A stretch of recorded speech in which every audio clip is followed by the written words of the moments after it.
All right. Good afternoon. Good evening. It's 4:30 here. It's kind of on the cusp, right between. um, so, Delete Lawz has been a busy boy the last week in his lawsuit, DeCastro versus Abrams et al. I'm mainly focused on Kate from Masshole. Frankly, I don't watch Josh, but I want him to win simply because it's a frivolous lawsuit and he, I care about the law. So I've fallen a little bit behind in my analysis. Life got in the way. So I've got a couple of filings to look through. And frankly, they just reinforce my belief that Delete Lawz, his entire point here is to waste money, to cost Kate and Josh lawyer fees, which, as I'm sure you've all heard, it's adding up. I mean, Kate has paid Benjamin Wish somewhere in the order of 35,000 that I've seen. I don't know his hourly rate. I'm guessing as a partner in Boston, I'm going to say $800 an hour, give or take a few hundred. So everything is expensive.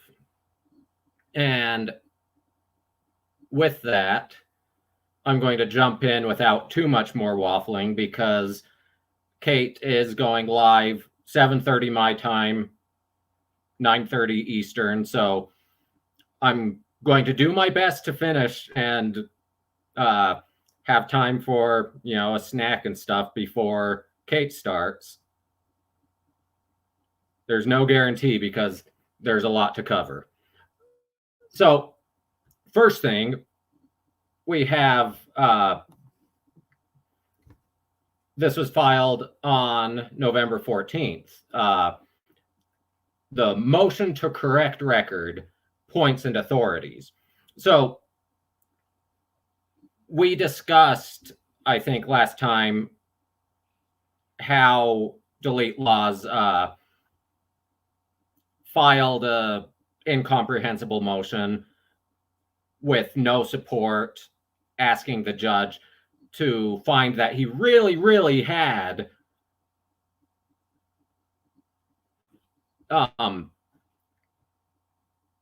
filed his dismissal before the answers were filed.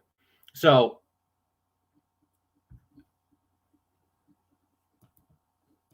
he absolutely, Jose, he has a ghostwriter for some, but not all, because you can tell there are different writing styles. I have a feeling it's discussing Lawz, the Dr. Lawz, who I have my doubts on him being a lawyer. If he is, he's terrible. He gets everything wrong. So either he's playing a long con, trolling him, or he just doesn't know what he's talking about. Either way, I could see him getting in trouble because if a lawyer is ghostwriting, they have to disclose it. They have an ethical obligation to disclose that they're ghostwriting for a pro se plaintiff. If he's not a lawyer, he's engaged in the unauthorized practice of law. So either way, he's doing something unethical. So shortly after filing his motion to correct the record, he filed this points and authorities. And the cases he cited, Phoenix Global Ventures versus Phoenix Hotels Associations, that Second Circuit, that's New York Circuit, basically. And then he filed, there were a few cases that I struggled to find because they're cited badly. And that's Warders versus Mass DOT and St. John versus CBE Group. So, reading his motion, plaintiff's counsel stated that his motion would have been filed timely, but for problems with the district court's electronic filing system. The motion was properly filed after 3 attempts. So he's discussing a different case. He's discussing one of the cases he cited. That's unclear.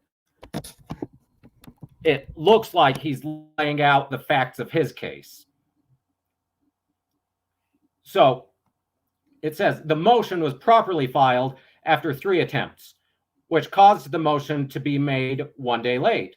The district court excused counsel's problems with the ECF system and deemed the motion filed as of the time of the 2nd attempt. Second Circuit precedent provided that a district court had the inherent authority to overlook violations of or depart from its own local rules. The appellate court extended this holding to compliance with the ECF system, noting that the ECF was not, strictly speaking, a local rule which had the force of law. Accordingly, the district court did not abuse its discretion when it overlooked the failures to comply with the ECF system. Thus, the district court had the discretion to deem the motion made on the date the motion would have been filed, but for failure to comply with requirements of the ECF system. The appellate court noted that this was not an exception to the mandatory deadline in 28 USCS 1447. If not for the ECF filing errors, the motion would have been filed timely. So, let's look at that case briefly.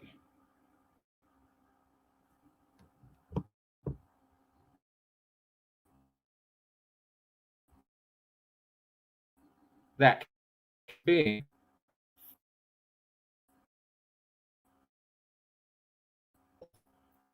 so, this case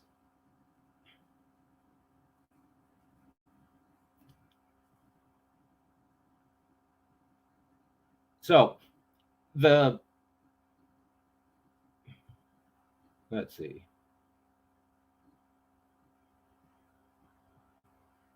Basically, there were 3 attempts to file on ECF. And the first 2 were filed before the deadline. The 3rd was after. What happened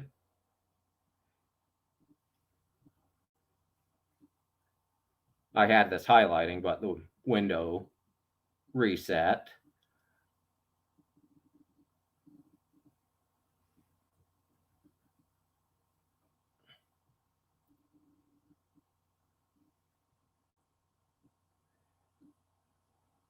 So basically, I'll summarize without trying to find it again. He filed a motion to remand and basically send it from federal court down to state court. And it was kicked back to him on the first attempt because the file size was too large. The second attempt, he had reformatted, and I believe it is discussing laws. So he reformatted and resubmitted, and ECF accepted his second submission. This was on the final day before the deadline. he woke up the next morning after the deadline had passed to an email from ECF saying, oh, hey, by the way, we didn't accept this filing. So this is what the court means, through no fault of your own. He had confirmation. He had a confirmation email before the filing that it was accepted. So whereas Delete Lawz says, oh, well, I just assumed since I didn't get any response that it was filed. So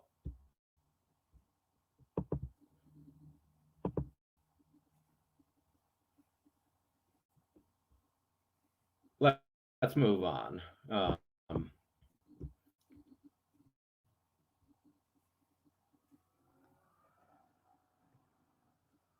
So one of these cases, and all of these are super long, complicated opinions. It's all looking at the facts. So he says an evidentiary hearing allowed a member of the court's IT team to determine how far along the process of e-filing a party had reached.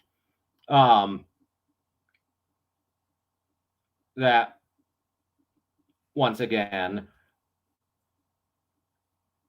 is a weird citation. I couldn't find it. And then he tries to bring up the doctrine of equitable tolling and the case Neverson versus Farquharson. And he says, the equitable tolling doctrine extends statutory deadlines in extraordinary circumstances for parties who are prevented from complying with them through no fault or lack of diligence on their own. Hello there, dog detective, or should I say, ow? And thanks. I should say this at the start of my streams. I am still a terrible YouTuber. Thanks for joining. Please like, subscribe, share, bribe your friends to do the same.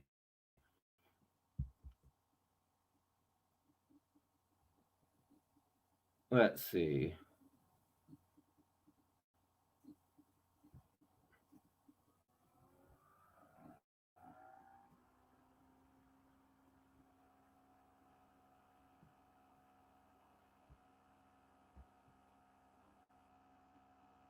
And I seem to have lost my section on equitable tolling. So, equitable tolling is a statutory provision where if you are engaged in certain things, the deadlines, well, the time limit for the deadlines stops. The stopwatch stops ticking. So, this case, Neverson versus Farquharson. This was a oh,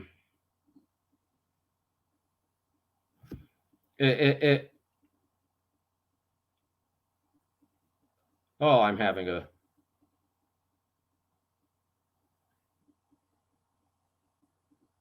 you'd think I should remember things, but basically he was convicted of a crime and was facing deportation. So he filed a writ of habeas corpus in federal court.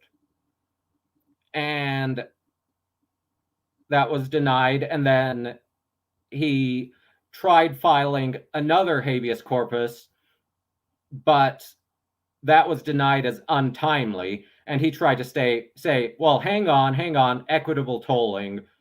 Therefore, the time hasn't expired. But the statute said it only applies if you have a state court matter pending.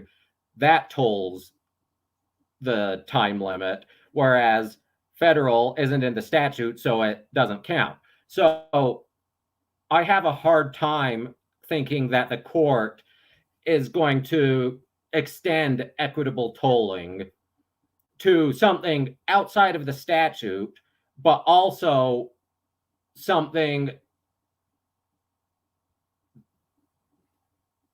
that the concept was never even it wasn't envisioned. It's in completely in left field, basically. So, all that being said, this is nonsense. Unfortunately, we're going to have to, at the end of today's stream, come back to his motion to reconsider, basically, to correct the record. But let's move on for the time being.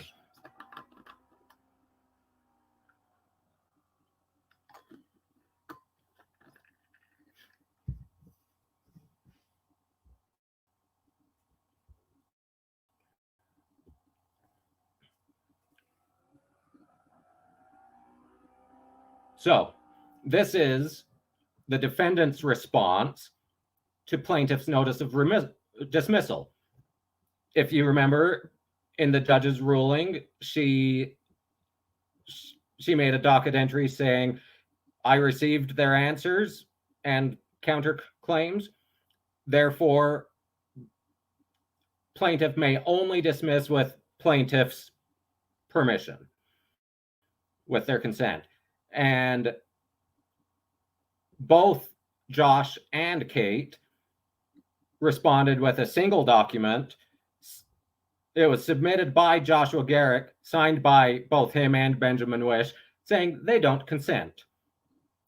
I like this. It's concise. It makes sense filing one singular document showing, hey, we're separate defendants. We don't have opposing interests, but our interests aren't necessarily the same. Therefore, here's one filing. I like it. Exactly. It's sassy. Sometimes a little sass is needed.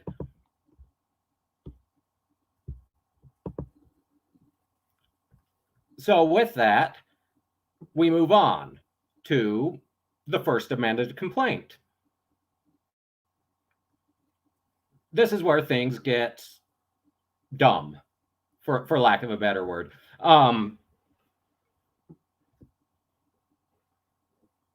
Sneak preview. I mean, I'm sure you've all already seen it to some extent. He completely changes what the lawsuit is about. He changes the cause of action completely. And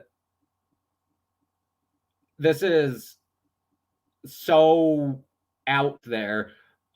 I wasn't able to find in my brief, admittedly, search exactly what a court's going to do with this. So I'm only speculating on some of this.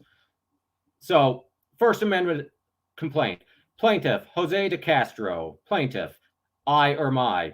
He must have seen Merb criticizing him for, or was that you, Detective, for switching between plaintiff and I, and how jarring that is. So he puts both. Brings this complaint against YouTube publishers Joshua Abrams, Catherine Peter, and John Doe's 1 through 50, and alleges as follows. Introduction. This is a case about the ongoing and wholesale copyright infringement of my video content by defendants Peter, Abrams, and others currently known only by their YouTube channel or URL. Pretty much. It's asinine. So, I teach constitutional law. Bullshit. Bullshit. So, sorry, bit of a cold there. And I'm attempting to tear down some of the racist laws in the country, which invites hate and offers opportunity to those who profit on hate. So, I can't remember, in the last week, someone posted a video containing his history on TikTok and how he claimed to be speaking up, volunteering for the Black community and how they didn't appreciate him being their white knight, their knight in shining armor. So it's just asinine. And to preach in here racist laws and profit on hate. So as part of my teaching and as a revenue stream, I create video content and publish it on YouTube. All right. Defendants, to save from having to create content themselves, are, in a word, stealing my content on a grand scale. They publish content to YouTube that largely only copies my content for monetary gain in the same YouTube content market and without my consent. So, first off, no one that I have seen is stealing his content. They may be using his content, but they're adding to it. It's simple. I mean, most videos I've seen have put a lot more effort into covering him than he puts into his own videos. And the same YouTube content market. It's not. He thinks either talking about him is a market or YouTube in and of itself is a market, judging from his videos with discussing laws. The problem is making fun of him or critiquing him is a market in and of itself. And no one who is going to just watch him isn't simply watching him. They're tuning in to Kate and Josh and Team Skeptic and Irish Demon and Dogtective and however many others. They are discussing him. That is their market. So, and his consent isn't required. It's fair use. We'll discuss that in a minute. So, this is a civil action seeking damages under the United States Copyright Act of 1976 as amended. 17 U.S.C. 101, that's the definition section, the Copyright Act, and the Racketeer Influenced and Organized Corruptions Act, RICO. So, as Dogtective said on her stream when she was discussing the amended complaint, it's never RICO. The discussion can stop there. It's never RICO. I'm not going to stop the discussion there, but it's never RICO. So, Jose, I don't think I've ever watched a single video on his channel because, frankly, I find him in and of himself boring. It's people covering him that add entertainment. So I've seen a lot of him, but it's always been commentary about him. Oh, Candy, I think Emily D. Baker or Rob from Law and Lumber, Nick Ricada, they would tear him apart. What happened to him on TikTok? Oh, they'd tear him apart. Exactly. Chris Boozy being sued by Nate the lawyer for defamation. It's not going well for him. So, yeah. But like I said, I'm trying to keep this short, so I'm going to move on. Jurisdiction and venue. This district has subject matter jurisdiction over this action pursuant to 28 U.S.C. 1331, federal question, and 1338, copyright actions, which is also federal question. So The district has personal jurisdiction over all defendants under criminal copyright activity. This is nonsense. Predicate 2319 of 18 USC 1965 RICO. RICO violations make up the majority of the factors in the claims in this action, and pursuant to that, venue is proper in this court because it sits in a district where that defendant Peter resides, and pursuant to RICO, a court that is proper for one RICO defendant is proper for all other RICO defendants. The problem being, this isn't RICO. And second, these are all John Doe.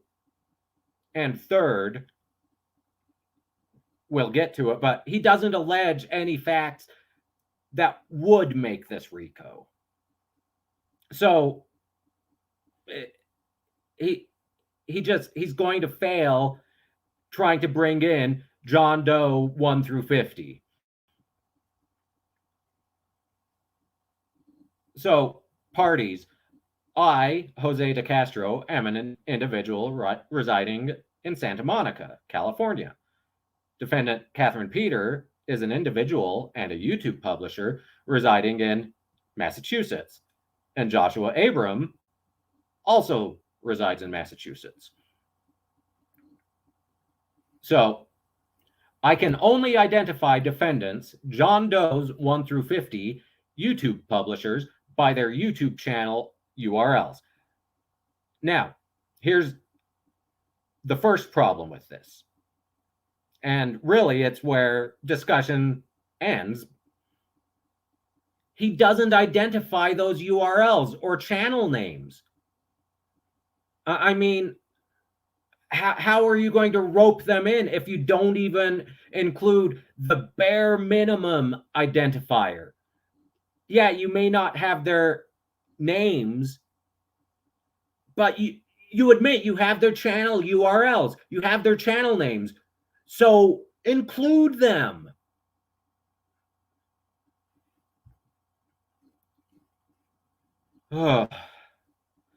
Factual background. I have published over 800 videos to which I own the valid copyright to. That's a good start to a sentence. As content to my YouTube channel, and he includes the URL. I earn revenue when these videos are viewed directly from my YouTube channel. Defendant YouTube publishers have copied large portions of my copyrighted content on their YouTube channels. Many of the defendants make money. That's what really hurts him. He's so mad that people make money talking about him. I'm not monetized yet. I haven't included any videos of his. I've only included his lawsuits, court filings, which is public record. He'd have if I were monetized, he'd be angry that I'm making money off of that. So many of the defendants make money from copying my content onto their YouTube channels when my content is viewed on their channels. All the defendants are in the same market of YouTube content creation. We've already discussed that. Discussing him is a different market than being him. And that's it. No one super chatting Kate would be super chatting him. They don't like him. They want to see him go broke. Why would they receive those super chats? I mean, even if he has an argument over ad revenue, which he doesn't, because it's still fair use. But even if he did, those super chats are for Kate's additions. They're for Team Skeptic's commentary. They're for Irish Demon being Irish Demon. It's just nonsense. I mean, I wouldn't. Why waste money on him? And that's it. He thinks it means you can't make money. Whether you make money or not is a factor to consider. Don't get me wrong. That is one of the factors, but it's not the only factor, and it's not dispositive. It's just taken into account. So defendants profit from my content simply by using it to save them time and money and the effort of creating their own content. Once again, they go through a lot of effort adding commentary. That is their own content. Their content would not make a whole lot of sense without the context by playing his video in snippets. They can't just play it. They have to add commentary during it. But that's what the content is. That's what makes it transformative. So my copyrighted works are listed in Exhibit 1 and any supplements by YouTube URL. So that we'll discuss in a few minutes, but that gets into one of his fundamental misunderstandings as reinforced by discussing law.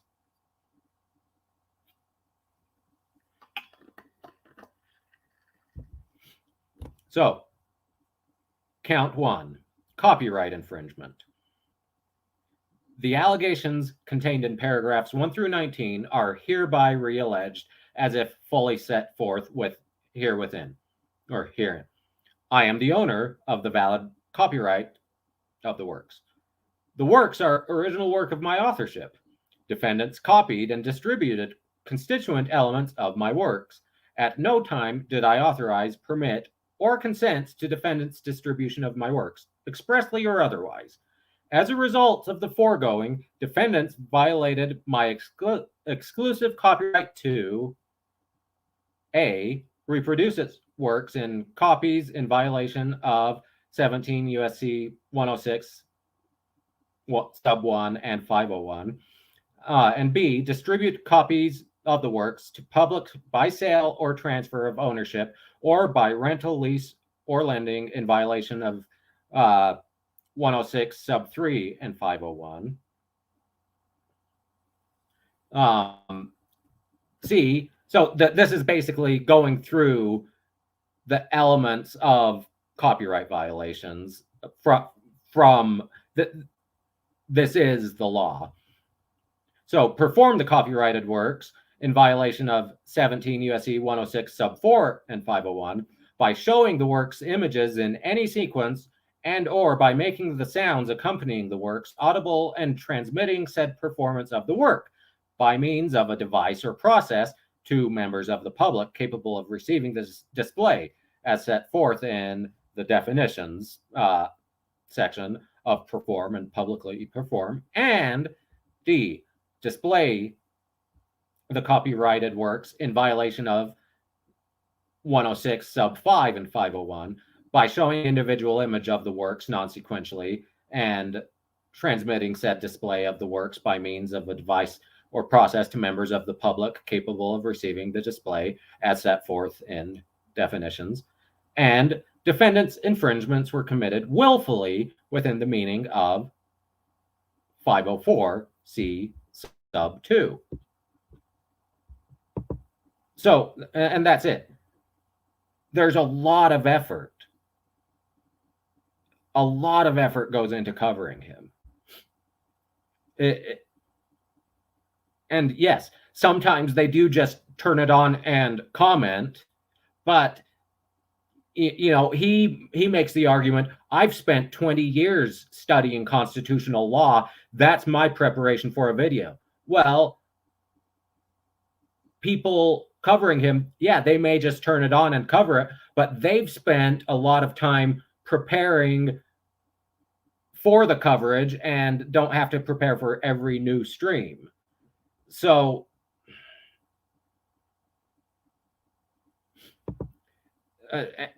That's it. There's no way he's going to set a precedent. I'm actually going to get to one of the last things I'm going to cover is so on the plot hole a couple days ago, Johnny O and Beaver Zero and JL Warren discussed the Acerthorn lawsuit, but as far as copyright goes, I'm going to discuss that at the end. But what they should have done is the Sargon of Akkad versus Aquila Hughes, which does establish fair use within YouTube. So let's look at his request for relief. I respectfully request that the court A, permanently restrain defendants from continuing to infringe my works. B, order that defendants delete and permanently remove the digital files relating to my works from each of the computers under defendant's possession, custody, or control. And C, order that defendants delete and permanently remove the digital media files containing copies of my works that defendants have on computers under defendant's possession, custody, or control. D, order that defendants remove all media files from YouTube containing copies of any portion of my works from YouTube. E, award plaintiff statutory damages per infringed work pursuant to 17 U.S.C. 504 sub A. Award plaintiff its reasonable attorney's fees and costs pursuant to Section 505. Well, he's pro se that there are no attorney's fees. And G, grant plaintiff any other further relief this court deems just and proper. So,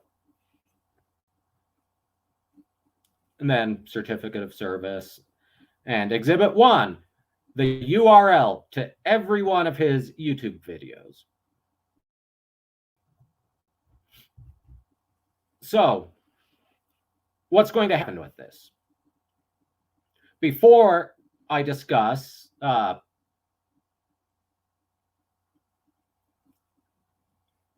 the RICO, civil RICO, I should say, although he might be arguing it's criminal RICO and therefore, but it's hard to tell because his writing is poor. So I've got to look into civil RICO is what I will look at briefly, because once again, it's never RICO. But in order for it to be RICO, it has to be a criminal copyright violation, which it's not. And we have to look at fair use to see if it's even a copyright violation. So, but before we do that, let me find...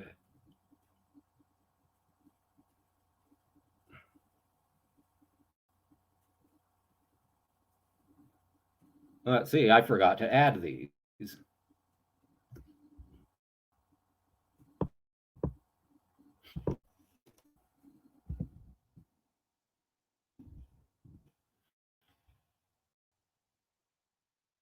So we've got to look at the Federal Rules of Civil Procedure, Rule 8. These are the general rules of pleading. I think we discussed this briefly on my previous video, but we discussed Section B, the defenses, admissions, and denials, meaning if you're denying, you just simply state this claim is denied. You don't have to get into detail, whereas he used that as evidence that it was hurriedly filed in order to subvert him and blah, blah, blah. But for this, we have to look at Section A, the claim for relief. So a pleading that states a claim for relief must contain a short and plain statement of the grounds for the court's jurisdiction, unless the court already has jurisdiction and the claim needs no new jurisdictional support. So that he did do. He stated, this court has jurisdiction under federal question jurisdiction and copyright question jurisdiction. 2, a short and plain statement of the claim showing that the pleader is entitled to relief and a demand for the relief sought, which may include relief in the alternative or different types of relief. So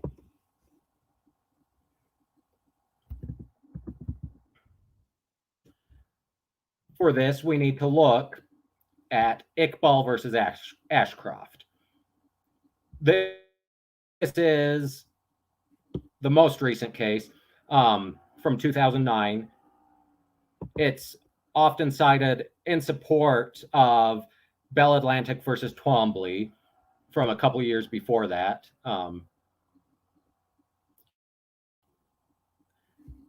Yes, I know I'm on Wikipedia, but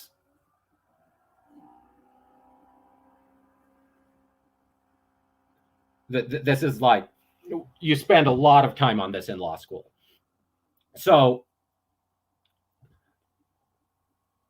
under FRCP 8A2, a complaint must contain a short and plain statement of the claim showing that the pleader is entitled to relief.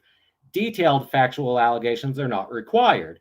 However, the court found that Rule 8 requires the non-moving party to show plausible factual allegations accepted as true to state a claim to relief that is plausible on its face. That's from Bell Atlantic versus Twombly, 2007. So a claim has facial plausibility when the pleaded factual content allows the court to draw the reasonable inference that the defendant is liable for the misconduct alleged. In so doing, the court confirmed that the standard set forth in Connolly versus Gibson, 1957, should not be followed in any context. So, where am I getting with this?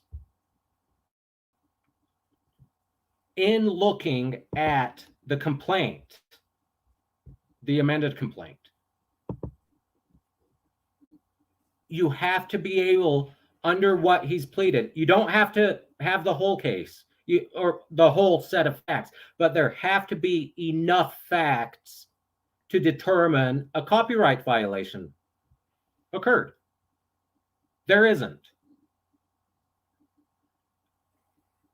In order for there to be a valid claim in this, number one, he has to say, Defendant Peter, in this video, violated my copyright based on this video of mine. He didn't do that anywhere. There's no link. There's no mention of any of Kate or Josh's videos, not to mention any of defendants John Doe 1 through 50. There's no claim stated in this amended complaint. Nowhere. And that's not just for the copyright claims. There's nothing for RICO either.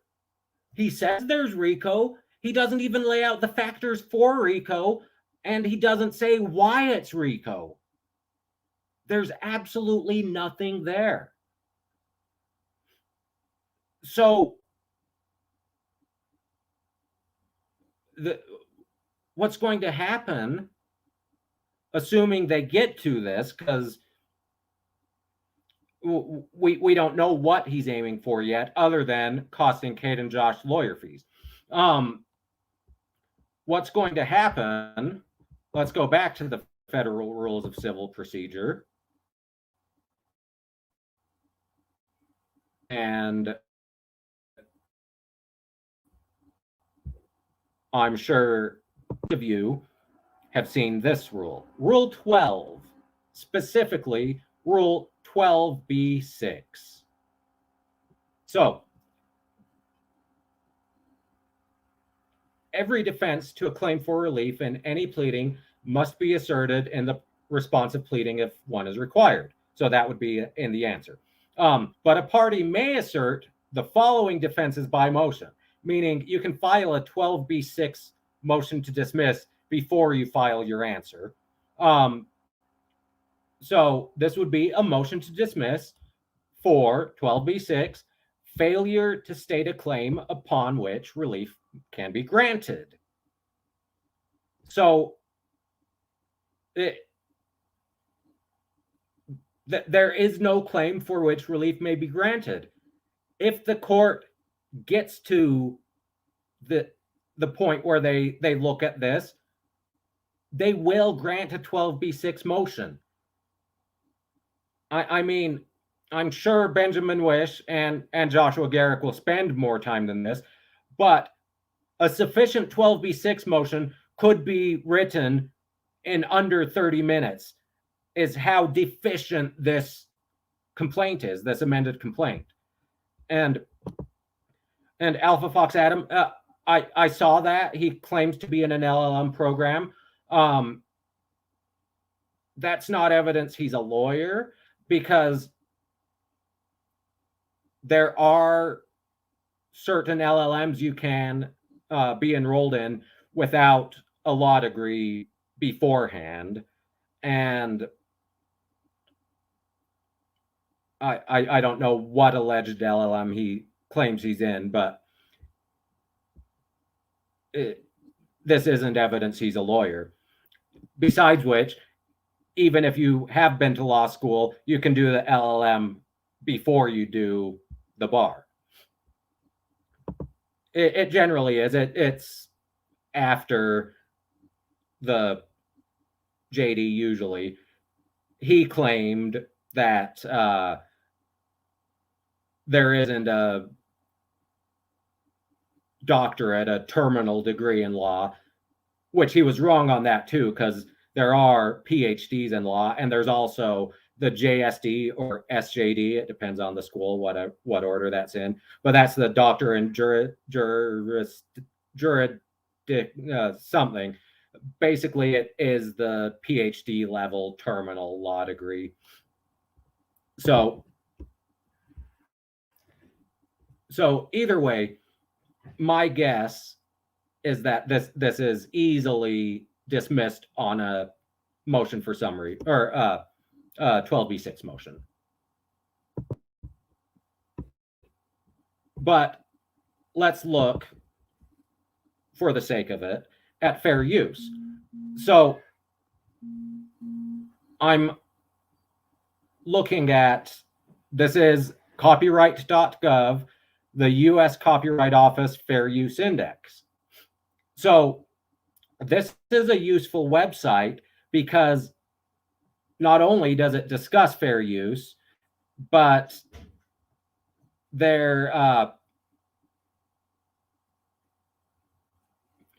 it has a place. I haven't clicked through, I think, search index right here.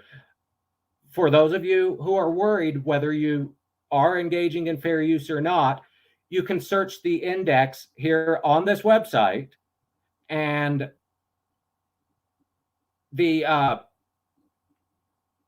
it outlines cases where fair use has been found and cases where fair use has not been found. So if you're worried, you can search through this index. It will be helpful.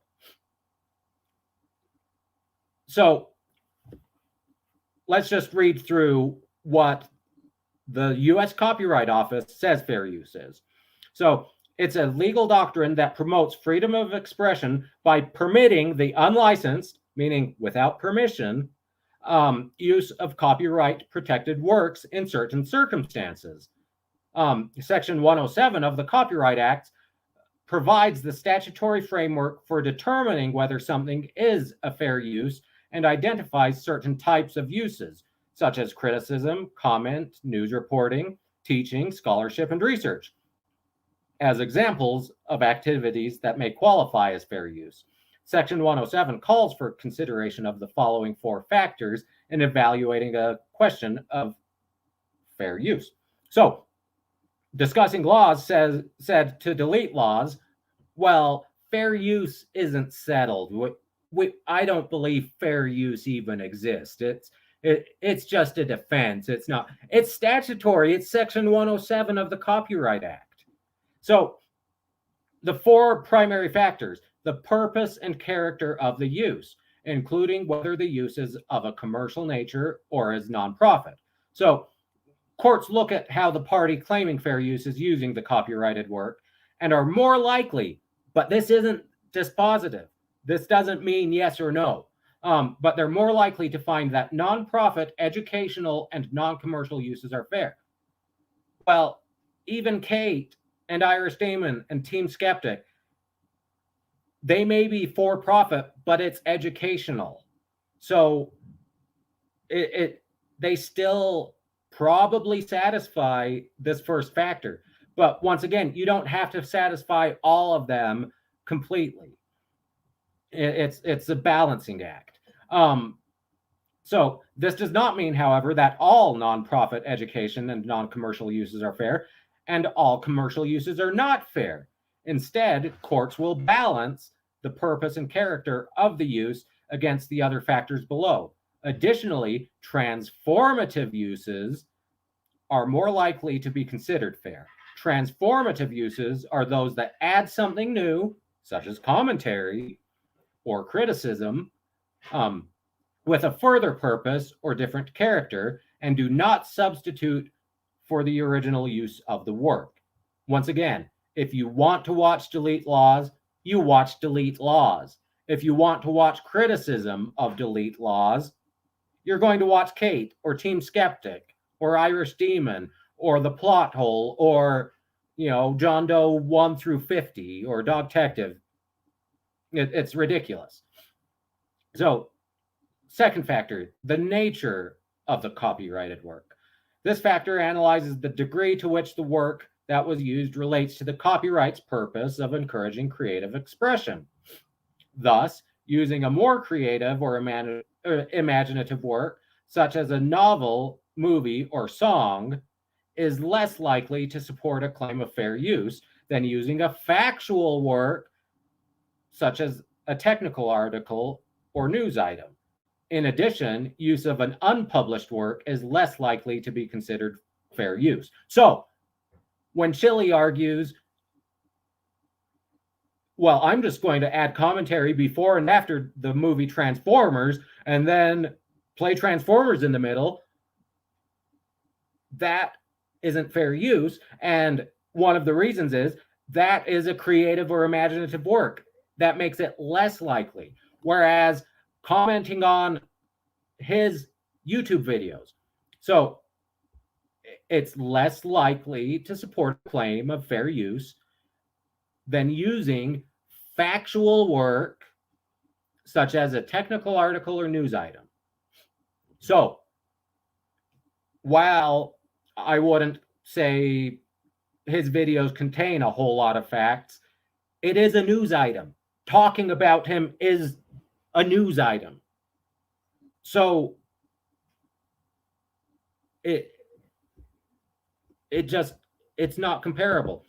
And I mean, they can they can't ghostwrite. They can write his pleadings, but they have to disclose that they wrote it. They have to sign his pleadings if they're a lawyer. And so if they are a lawyer, they could get in trouble. It is unethical. So third factor, amount and substantiality of the portion used in relation to the copyrighted work as a whole. Under this factor, courts look at both the quantity and quality of the copyrighted material that was used. If the use includes a large portion of the copyrighted work, fair use is less likely to be found. If the use employs only a small amount of copyrighted material, fair use is more likely. That said, some courts have found use of an entire work to be fair under certain circumstances. And in other contexts, using even a small amount of a copyrighted work was determined not to be fair because the selection was an important part or the heart of the work. So it's more likely to be fair use if Kate doesn't watch his entire video. But that doesn't mean it's not fair use if she does.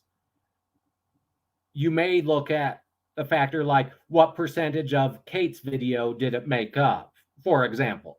But like this, using a small amount of a copyrighted work may not be if it's an important part of the work. So like if Chili had gone to a sneak preview screening of Transformers and filmed it in the theater and posted a 30-second clip of a major plot twist at the end, that might not be fair use, even though it's only 30 seconds of an hour-and-a-half movie, due to the context.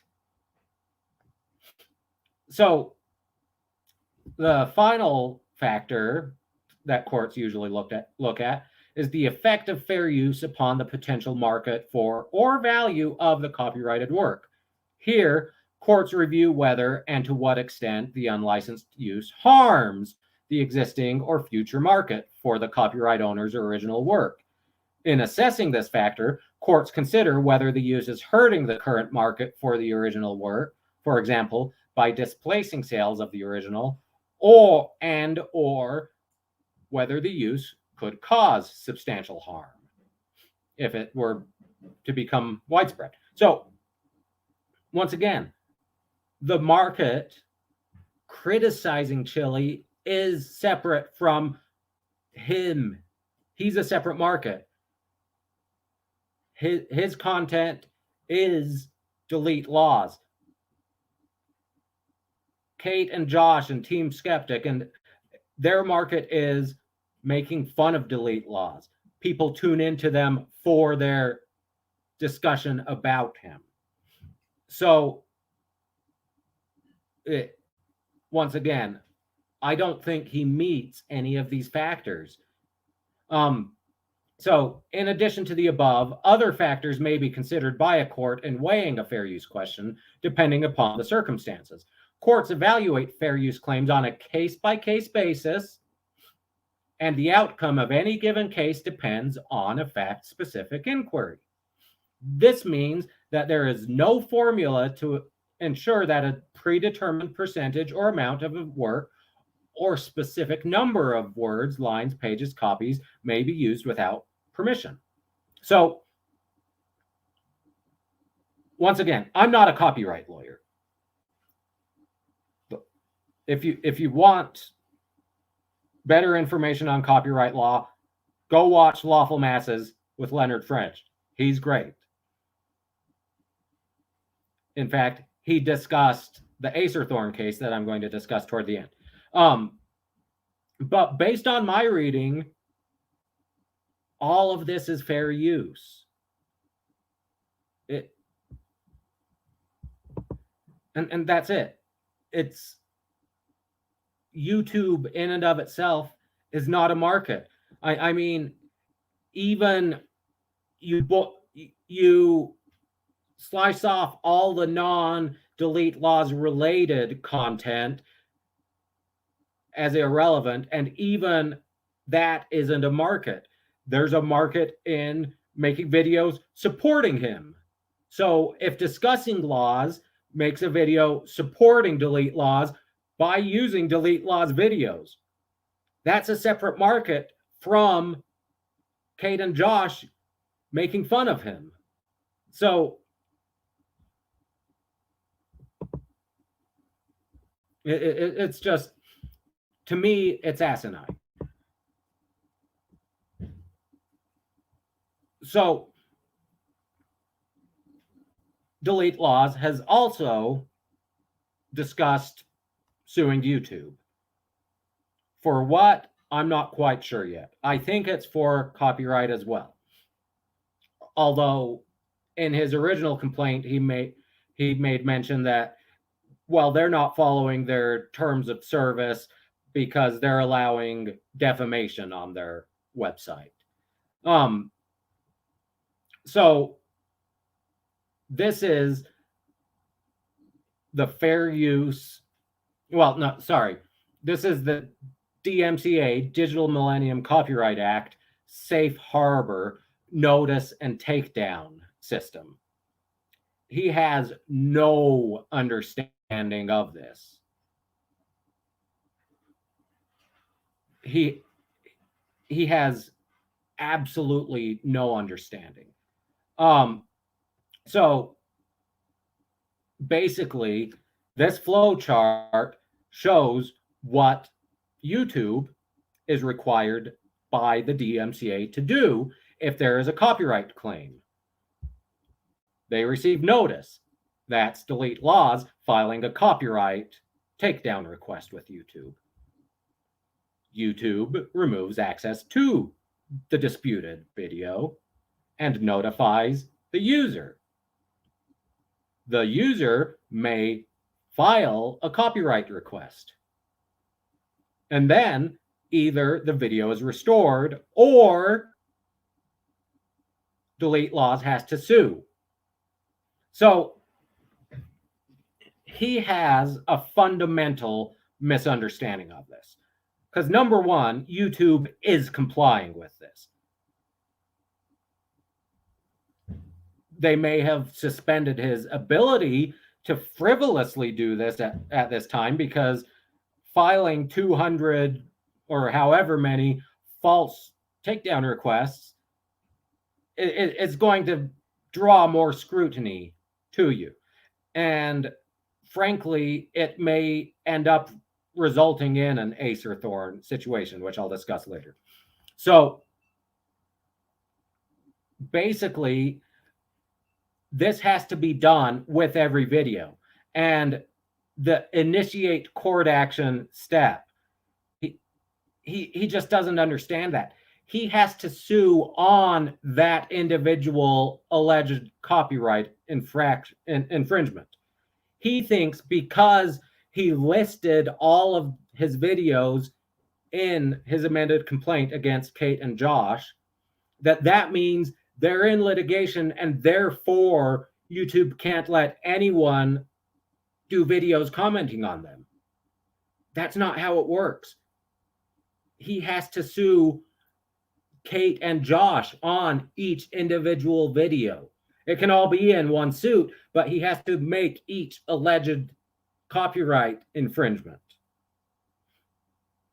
And for Dogtective's videos that he brought down, he has to follow this procedure, this flow chart. He has to request YouTube remove the video. He has to give her a chance to give a counter notice, and then he has to sue on that infringement. So that's it. He can bring one lawsuit, but it has to be on all 6 of those if he wants to keep those videos down. So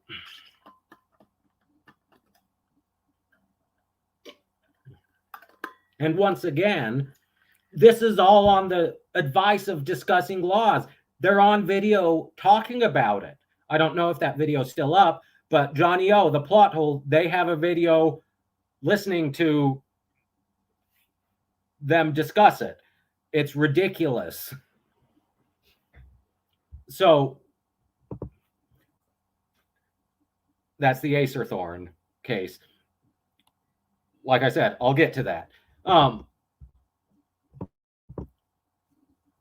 So in order for this to be a RICO violation, it has to be a criminal copyright.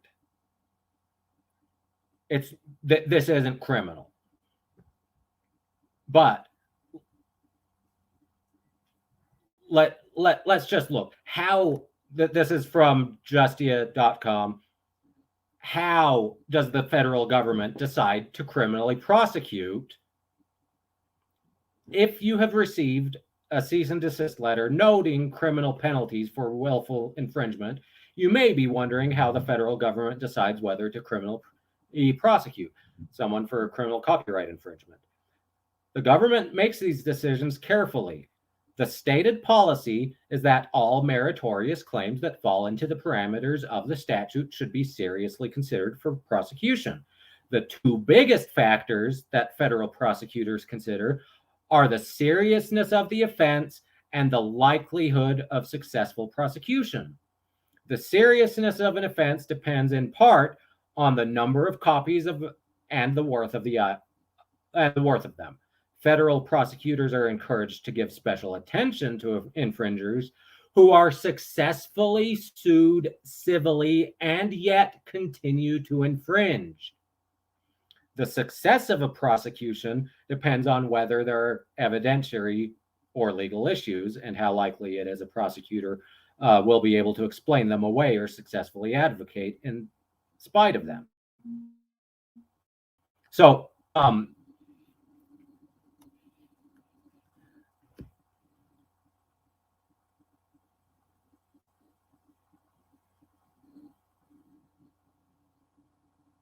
in order to bring a felony copyright infringement action, the copyright must be registered. Once again, all of the Delete Lawz videos, he owns a valid copyright in them. There's no question. They're copyrighted when he fixes them in a tangible medium. He has a copyright, no question. Now, I've already said I'm not a copyright lawyer. I did a search under his name in the copyright registration. I don't see any registered copyrights. Therefore, at this time, the federal government couldn't bring a copyright action, criminal copyright action, even if it wanted to. But number two, Delete Lawz, in order to sue, has to register his copyrights before filing suit. He hasn't.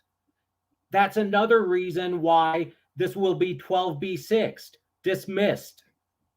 And there could potentially be Rule 11 sanctions. He could be fined for bringing this suit without.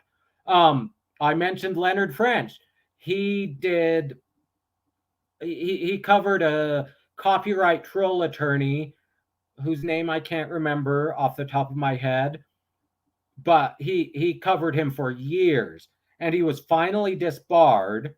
I'm sure one of you will tell me his name, remind me of his name, but he got sanctioned big money multiple times for suing and asserting that the copyrights were registered when they were not. Or it's not Prenda law. It's a Jewish sounding name.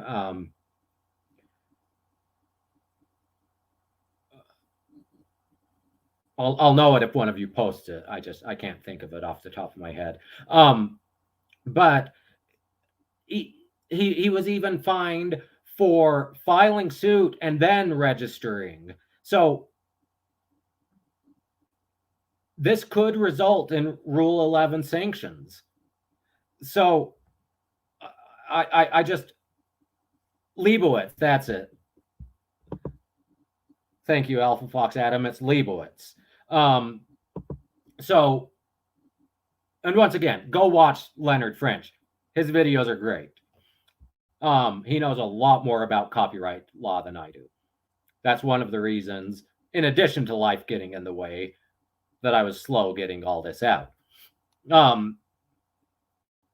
So, in addition to registration, the prosecution will have to show that the defendant willfully infringed for commercial advantage or financial gain by reproducing or distributing one or more copies of phonorecords of one or more copyrighted works with a total retail value of more than $1,000 during a 180-day period, or by distributing a work that was being prepared for commercial distribution by making it publicly accessible on a computer network, even though the defendant knew it was intended for commercial distribution. What kind of conduct is evidence of willfulness? Courts have found willfulness when a defendant was given legal notice that his conduct was infringing, or when he had notice that his conduct was illegal. For example, if you repeatedly take your camera phone into advanced screenings of movies and record what is on the screen and put it up online, ignoring several cease and desist letters from a motion picture studio notifying you that your conduct is illegal, a court is likely to see your actions as willful. So,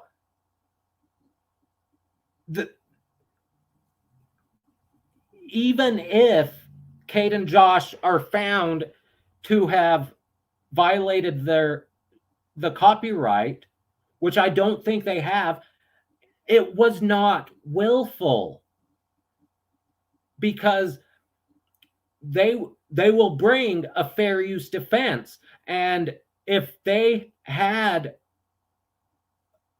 a legitimate non-frivolous belief that their usage was fair use,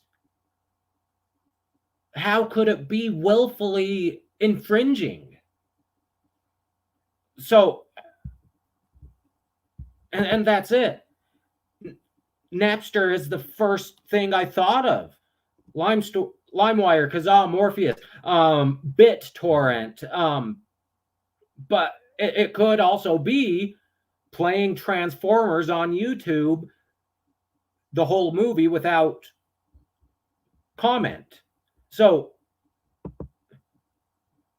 good to see you, Unclean Hands. So it's just asinine to think that this is in any way a criminal violation.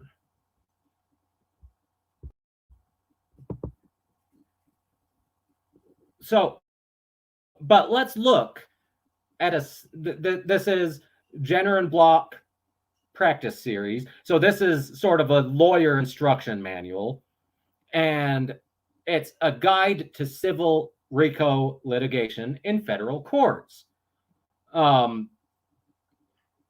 I'm not going to go through all 328 pages.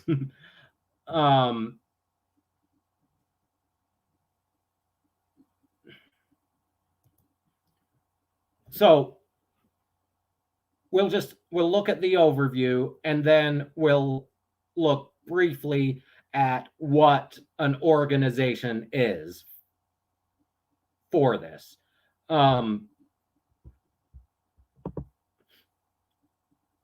I don't actually. I was dumb in law school. I should have taken the intellectual property course,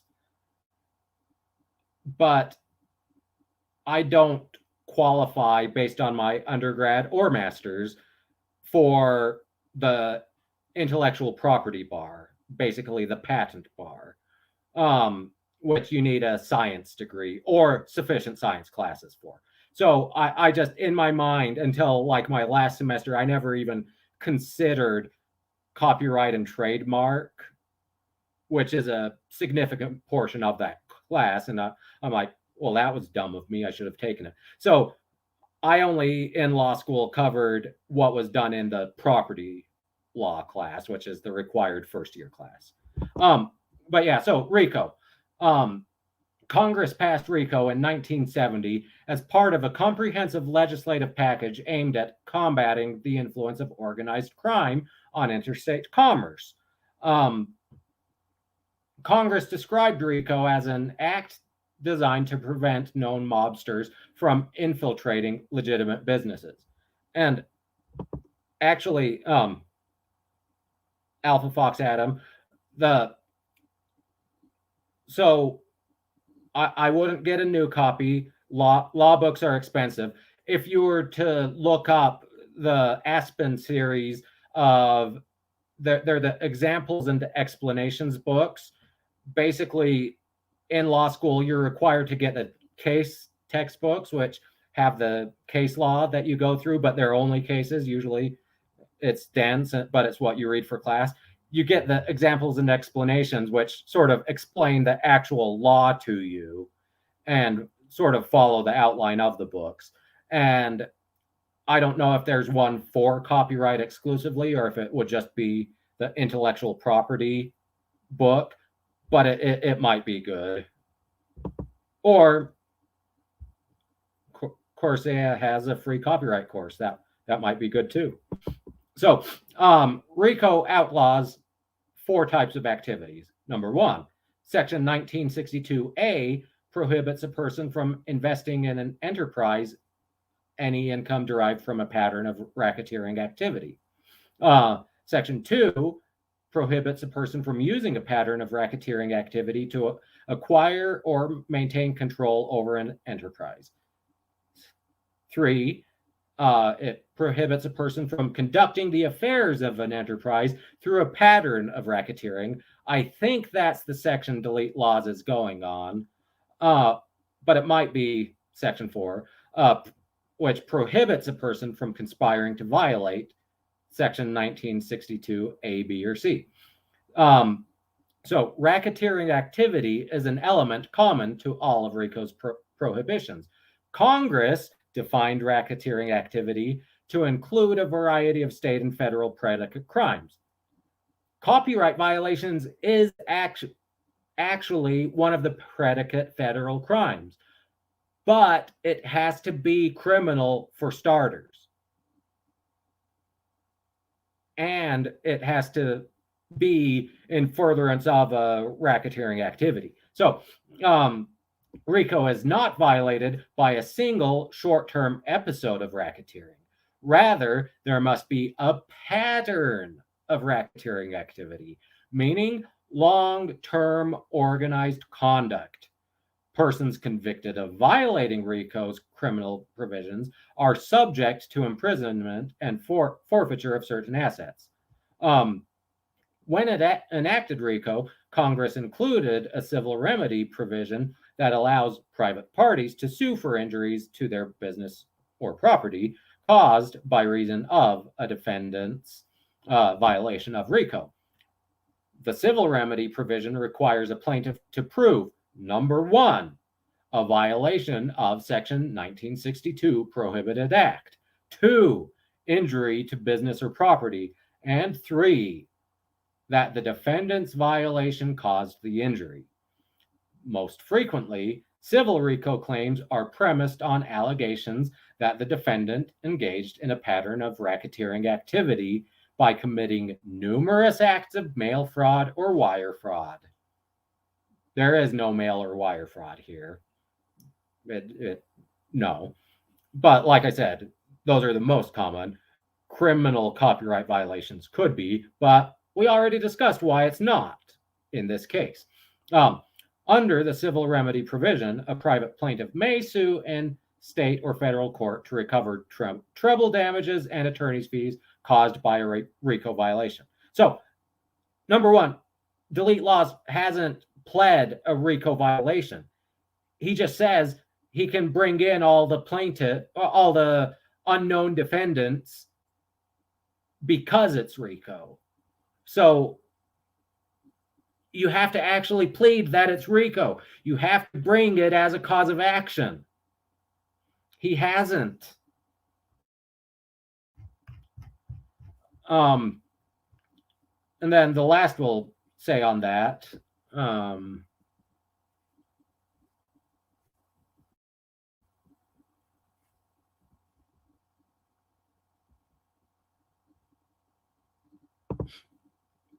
So Section 20, the person enterprise distinction. Section 1962C prohibits any person employed by or associated with an enterprise from conducting the affairs of that enterprise through a pattern of racketeering.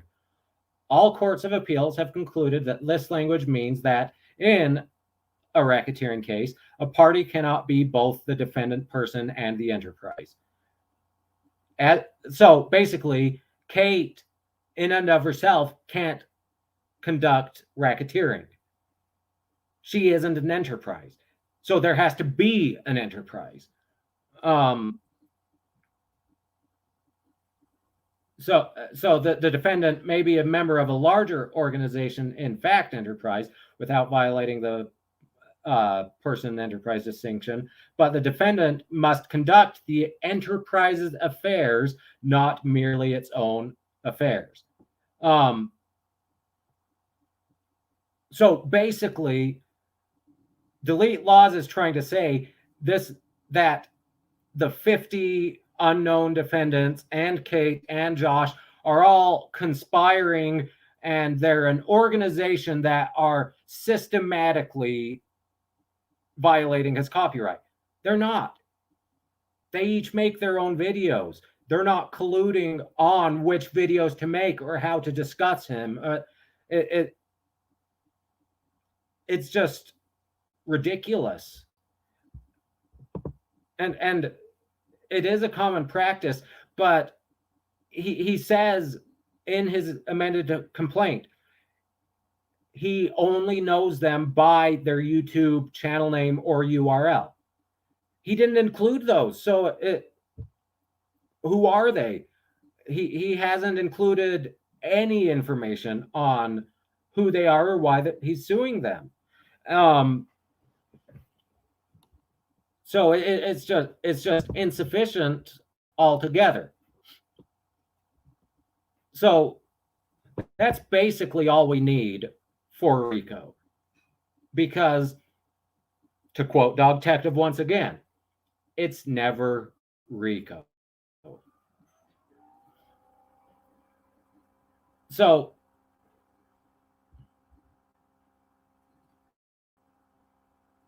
the next couple sections, going back to copyright,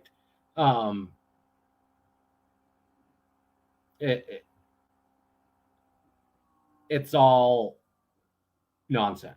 But so 17 USC, these are all, well, most, there is an 18 USC, but 17 USC 505, remedies for infringement, costs and attorney's fees. Delete Lawz asked for costs and attorney's fees in his amended complaint. So in any civil action under this title, the court, in its discretion, may allow the recovery of full costs by or against any party other than the United States or an office thereof. Except as otherwise provided by this title, the court may also award a reasonable attorney's fee to the prevailing party as part of the costs. So I expect Kate and Josh are going to be the prevailing party. The court can grant them attorney's fees. Done. And once again, Delete Lawz doesn't have attorney's fees. He's pro se. Remedies for infringement, damages and profits. So Delete Lawz is trying to claim the statutory amount of damages, because sometimes in copyright infringements, the damages are very small. I mean, Delete Lawz can't claim hundreds of thousands of dollars of damage, because his videos at best are making him $100, $200. He's not making much. And even without the fair use commentary, if no one else covered him, he wouldn't be making more. But so in a case where, and this is section 504, he pled under 504 asking for damages. in a case where the copyright owner sustains the burden of proving and the court finds that the infringement was committed willfully, the court, in its discretion, may increase the award of statutory damages to a sum of not more than $150,000. That's what Delete Lawz is asking for. In a case where the infringer sustains the burden of proving and the court finds that such infringer was not aware and had no reason to believe that his or her acts constituted an infringement of copyright, the court, in its discretion, may reduce the award of statutory damages to a sum of not less than $200. So, in theory, even if Kate and Josh lose, they're not going to lose. They simply won't. You're not going to lose either on Clean Hands, your year-old video. Even if they lose, the court may only say, you know what, here's $200 for your troubles.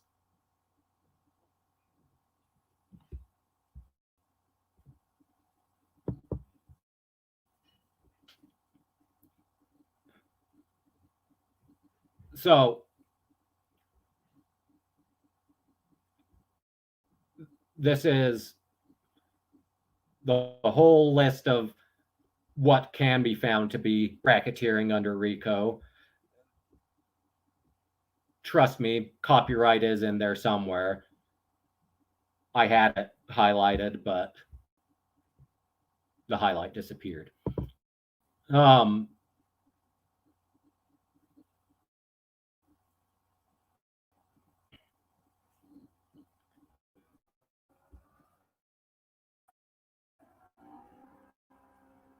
Let's see, I think I need that.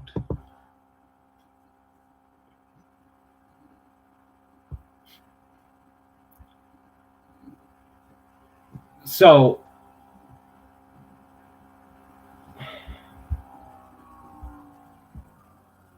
criminal infringement, we've already discussed. I had all this prepared earlier, but I went back and found that article discussing criminal infringement.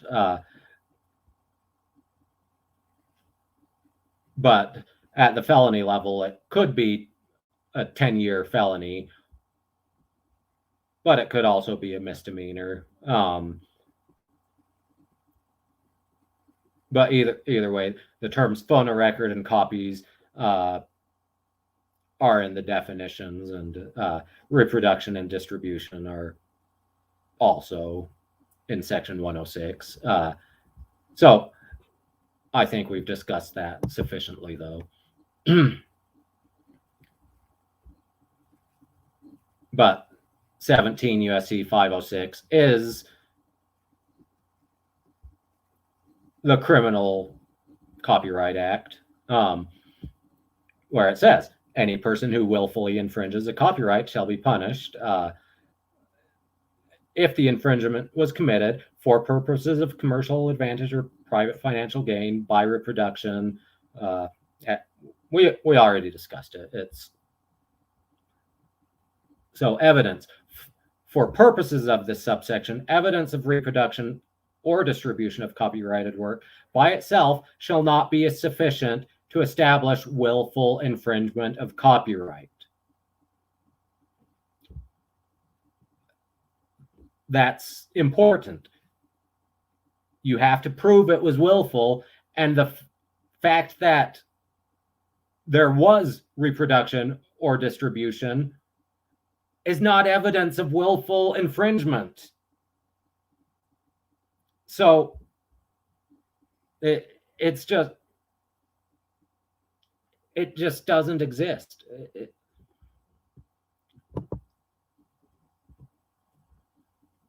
And so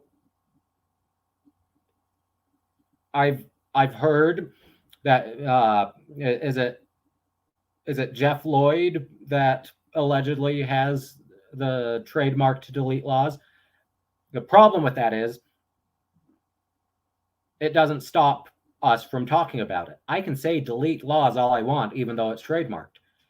I can use the Delete Lawz logo all I want, as long as I'm using it in a fair use sense in order to talk about Delete Lawz.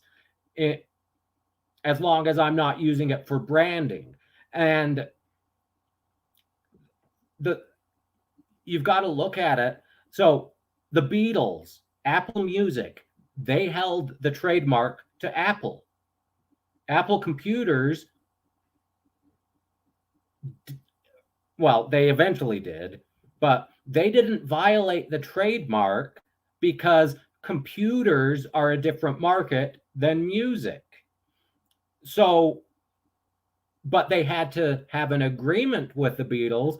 We won't enter the music space because that will violate your trademark. So when iTunes became a thing, Apple Music sued. So Apple computers had to pay damages. They had to license that trademark. But like Coca-Cola, they have a very strong trademark. They have trademark to the font used for Coca-Cola. They have that specific shade of red is trademarked. Everything they have trademarked. That doesn't mean if I'm discussing Coca-Cola, I can't put the Coca-Cola logo on my screen to discuss it, because I'm not making a soda competing with Coca-Cola. So,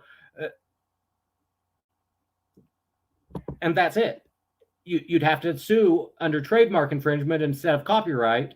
But once again, they're not violating the trademark anyway, so it's moot.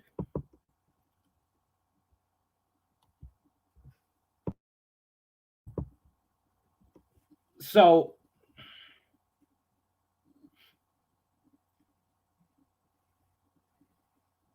finally, this is Delete Lawz' latest motion. He filed it, I think it was late last night.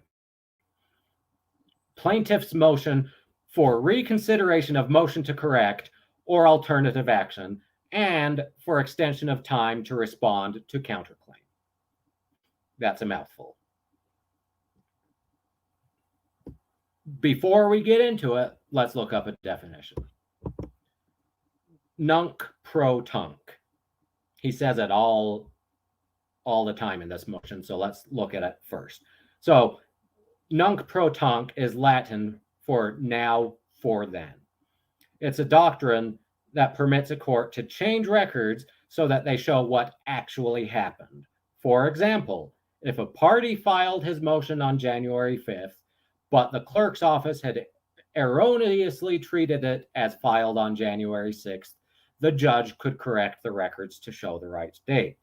So, Delete Lawz is trying to argue that the court filed his motion or his voluntary notice of dismissal on November 8th, but it should have filed it on November 6th, even though he didn't file it on November 6th, as we discussed my theory on it in the last video, that he was hoping they'd, he was trying to bluff them into not answering so that on the 8th he could say, oh, I want a default judgment, I want a default judgment. And when it didn't happen, he had already laid his trail of, oh, well, look at this, I meant to dismiss, so you've got to give it to me. So plaintiff's motion for reconsideration of motion, if there's one thing judges like in civil cases, it's parties asking them to reconsider. The judge made her ruling. It's done. He hasn't brought any new evidence. The judge has already even ruled it as moot because he filed his amended complaint. But, so, I, plaintiff Jose DeCastro, I or my, instead of plaintiff, or DeCastro, or hereby moves this honorable court to reconsider its denial of my motion to correct. That's what we discussed in the last video. Docket number 59, MTC, as moot. The aforementioned motion was clearly requesting a nunc-pro-tunc correction to correct this court's error, which would make my first amended complaint moot instead of the other way around. Okay, that sentence is convoluted, hard to follow, and quite simply nonsense. So the aforementioned motion, so the motion to correct, was clearly requesting a nunc-pro-tunc correction, which was denied. Well, it was denied unless Kate and Josh consented. We showed right at the beginning, they do not consent. So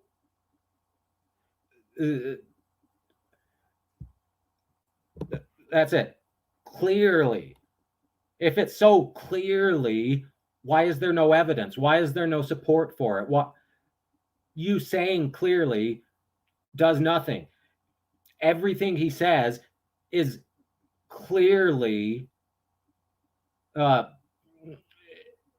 he makes statements as if they're fact, as if they're so clear that he doesn't have to provide supporting evidence. They're conclusory. He states his conclusion, and there's no evidence to support that conclusion. But that's it. He's the smartest one in the room. The judge can only go based on what she has in front of her. And that's it. I think from the tone of her rulings, she's already sick of him. I think she's going to give him less and less leeway, even though he's pro se. But this is basically asking the court to reconsider a motion the court already ruled on, but also said it's moot anyway. But because he learned a new Latin phrase, nunc pro tunc, he seems to think that that changes something, even though his argument hasn't changed. He hasn't brought any new reason. But he has a new Latin phrase, therefore the judge should reconsider it. But so, and it would make my first amended complaint moot instead of the other way around. Well, if you're the master of your case, the plaintiff should know what the plaintiff wants. Why would you file an amended complaint if you didn't intend to, if you don't really, really mean it?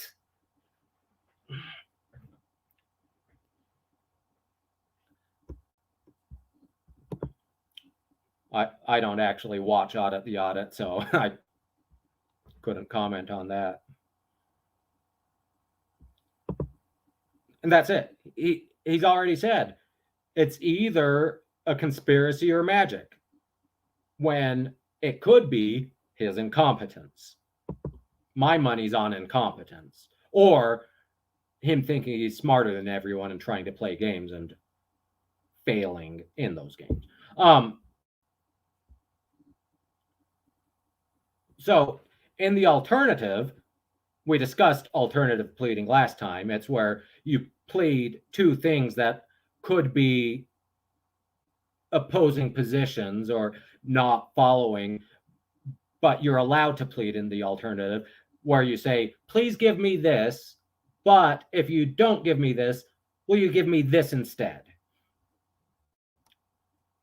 So in the alternative, I move this court grant me leave to file an amended motion to correct, dated nunc pro tunc, so dated on the 6th of November, to the original filing date of the aforementioned motion to correct, clarifying that the motion to correct is requesting a nunc pro tunc correction. Blech. Why would she grant that? You've given her no reason other than, pretty please, I really want this, and I really mean it this time. It just doesn't make any sense. Why, without bringing new evidence, would the judge grant this?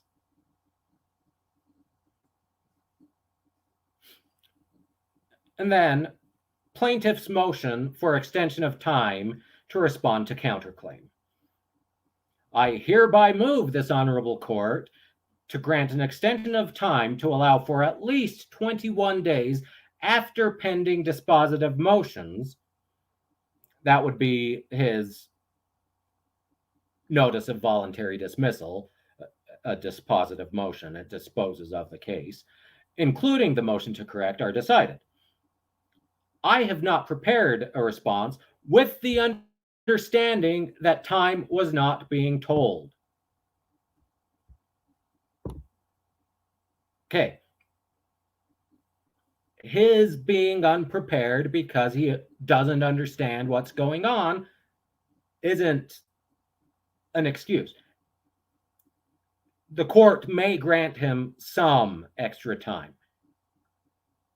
I'm not sure that they will, because here he says, number one, I have not prepared a response with the understanding that time was not being told. Well, that sentence on its face means the understanding that time was not being told.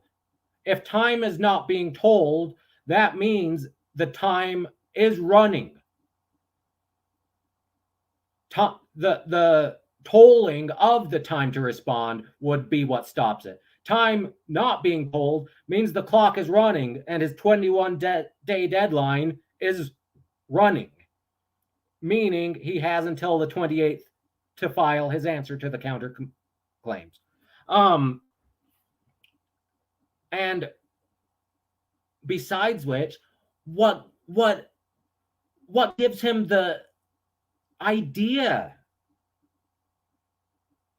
The court didn't give him any sort of indication. There was no ruling which would make him even think that the deadline wasn't going to apply. His motion was denied. So at best, it would follow from the day of the denial of his motion. I don't remember the day, but that's like the November 8th or November 9th. So at best, that's like a 2-day extension. And like I said in the last video, the pro se sort of standard means your pleadings aren't held to the standard of the lawyers. You are held to the same standard as lawyers when it comes to the rules. So I don't see why this argument should work. So, but additionally, I expected any response rendered moot once this court rules in the interest of justice and allows a complete dismissal without prejudice through an order on the authority cited or after an evidentiary hearing on the missing notice of voluntary dismissal file. The harassment of my legal team, what harassment? What harassment? What legal team? He's pro se. By the defendants. How have Kate or Josh harassed anyone? I mean, if anyone has been harassing a legal team, it's him. You're not my daddy.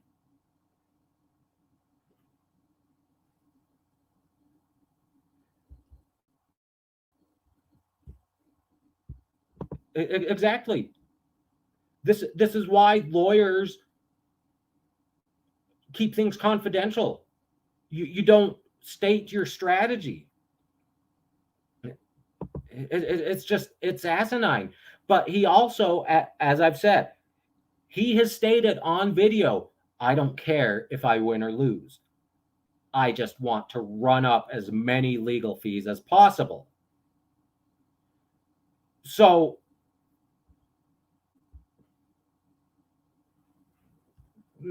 that's what this motion is. But the harassment of my legal team by defendants, once again, if I harass his legal team, that's not by the defendant. That's by me. I'm independent. If Irish Steeman harasses his legal team, that's Irish Steeman. He's independent.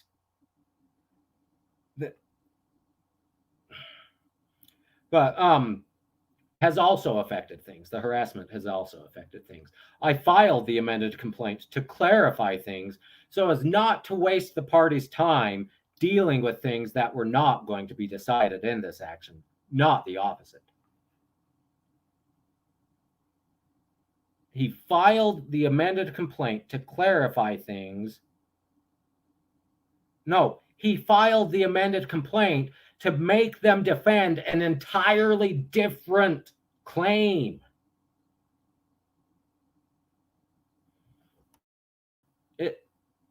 It's completely different. But his conclusion, I will continue to protect my right to appeal this court's error. That's nice. You don't have to tell the court, well, if you don't do what I say, I'm going to appeal it. Go for it. Appeal. Who cares? And you state this court made an error. Where is your proof? Where's your proof? Your so-called metadata? I mean, you show URLs that you were on the ECF system on the 6th, but you don't even show us which pages on the ECF system you were on because you don't include the entire URL.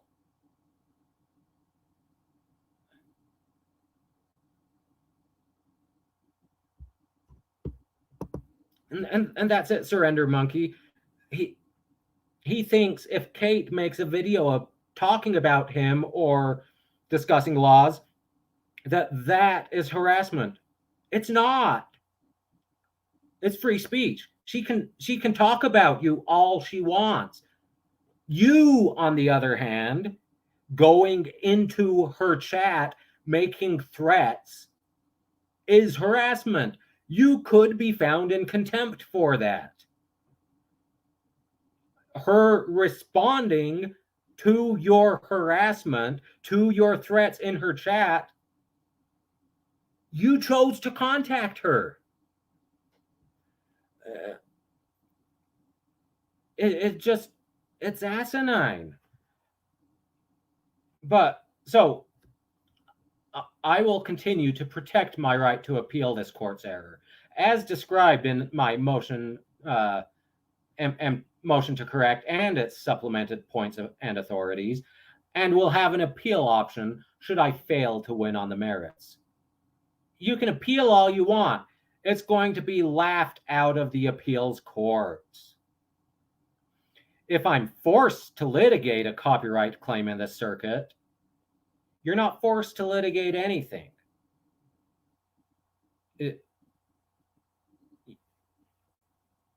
I mean, but we'll go back to that. I will need additional time to serve YouTube with my amended complaint under LR 15, Local Rule 15.1. I haven't looked that up. To add them as a party. Defendants' permissive counterclaims, which are required to establish jurisdiction,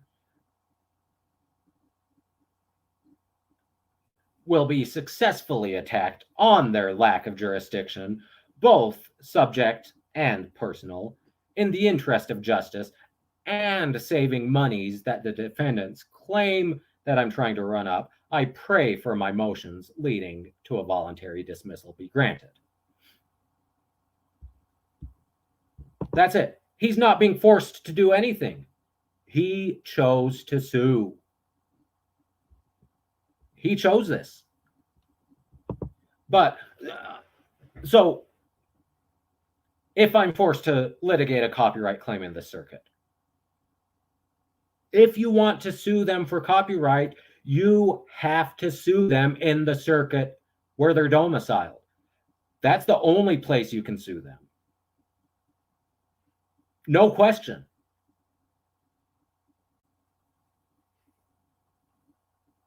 I mean, his arguments that California would have jurisdiction and be the proper venue to hear the defamation claims, I put it as under a 1% chance that argument works. But you can at least make an argument. It won't work, but you can. There's an argument you could make. You know, Kate reached out to the Los Angeles courts to receive his records. Therefore, witnesses are here. It's not going to work. But to sue for copyright, they haven't availed themselves of California for anything. If he's going to sue them for copyright, Massachusetts is the only place he can sue. So if he's forced to sue in California, the rules say if you're going, or in Massachusetts, the rules say if you're going to sue for copyright, it's got to be there. But once again, it's going to be dismissed. He may try to file an amended complaint, but he only gets one go as a right. He has to file for leave to amend now. The way he's been playing games, I mean, Kate and Josh aren't going to stipulate, and I don't think the court is going to be too happy granting leave to amend because he's playing games. He's shown he's playing games. So, for their permissive counterclaims, which are required to establish jurisdiction, they have jurisdiction. Yes, they're state law claims, but it's basically it's piggyback jurisdiction. His original case was state law claims. Definition is a state law claim. It was brought under diversity jurisdiction. And he chose to sue. Therefore, he availed himself of the jurisdiction of the Massachusetts court. Now, will their counterclaims be dismissed if his original complaint is dismissed? Maybe. If they are, they can just turn around and sue him on the same cause of action in California. So,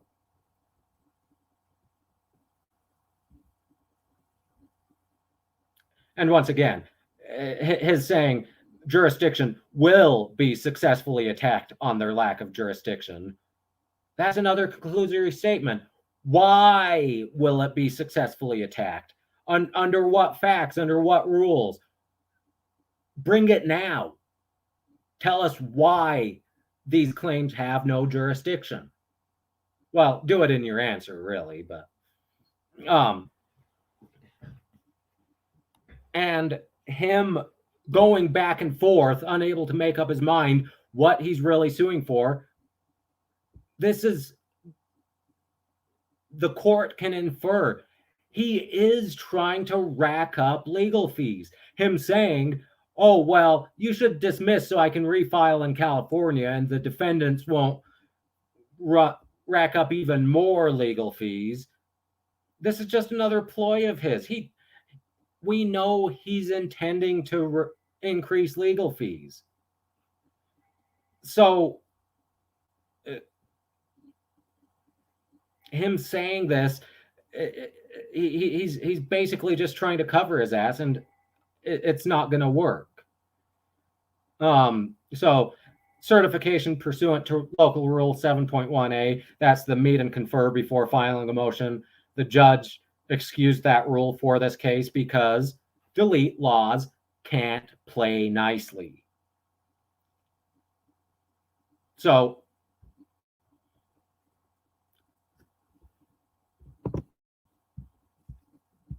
and that's it. You know he's going to lose his temper. He's going to be misbehaved.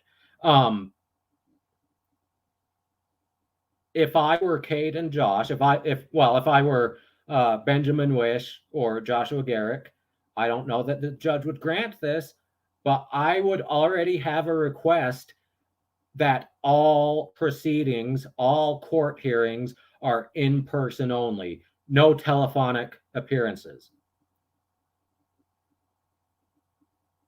But I'm petty. If he's going to sue, he's got to travel to Massachusetts to do it or hire a lawyer. But I want it in person. I want him to pay travel expenses. So I told you I'd get to these cases. So Stebbins versus Poblano. This is Acerthorn. Once again, I'm not a copyright attorney. Leonard French has several videos discussing this, and he does a very thorough, very good job in his discussion. But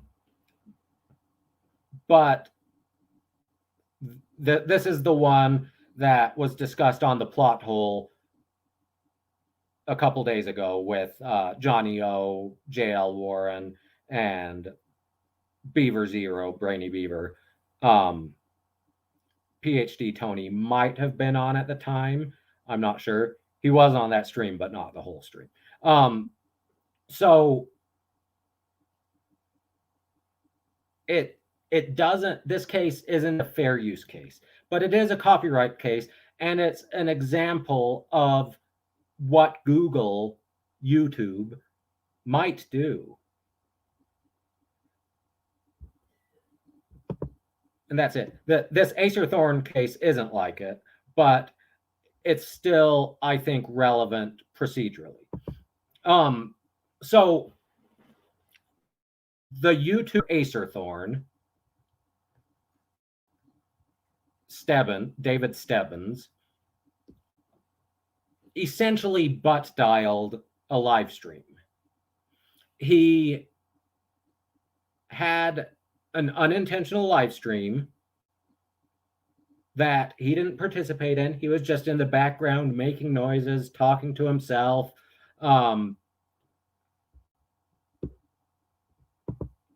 That's the one I'm going to get to in a minute, I think. So he claims his live streaming software accidentally or of its own volition started live streaming to Twitch. Other people played it in its entirety to make fun of him.